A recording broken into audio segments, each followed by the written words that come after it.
אלי גוטמן, 1999 עשה אליפות. בעונה של שנת 2000, היה לו מערכת אהבים, אני קורא לה, עם מישהי,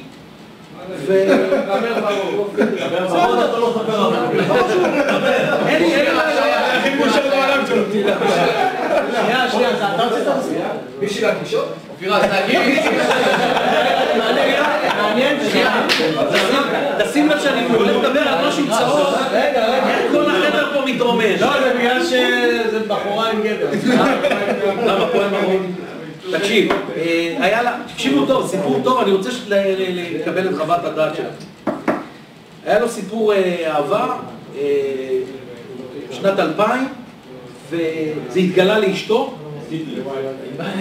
יום שישי בצהריים, אימון מסכם לקראת הפועל חיפה מכבי תל אביב.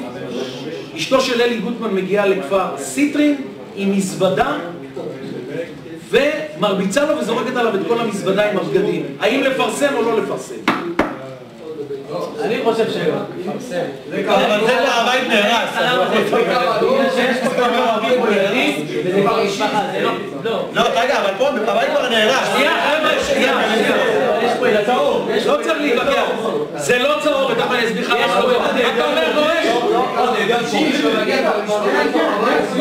אתה אומר משפחה תוך הבית. תכף אני אלמד אותך תקשורת. זה הגיע למגרש. מה אתה אומר מישאלוב? שמגיע למגרש, חייב לפרסם. אתה אומר צהוב, אתה אומר שזה משפחה. תקשיבו טוב, זה למדתי, שקט אתה מדבר עברית? זה למדתי ברשות השיווק שאמרתי לכם, הבית ספר הכי גבוה. מה שקורה בן זוג בתוך החדר, בחיים לא מגיע לתקשורת. זה לא בחדר. מגיע למגרש.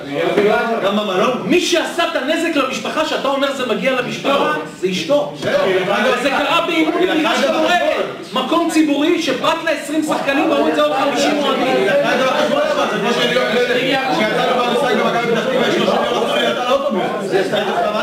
אתה מבין גורש? יכול להיות שאפילו המטרה של אשתו של גוטמן הייתה לבוא ושירו את זה.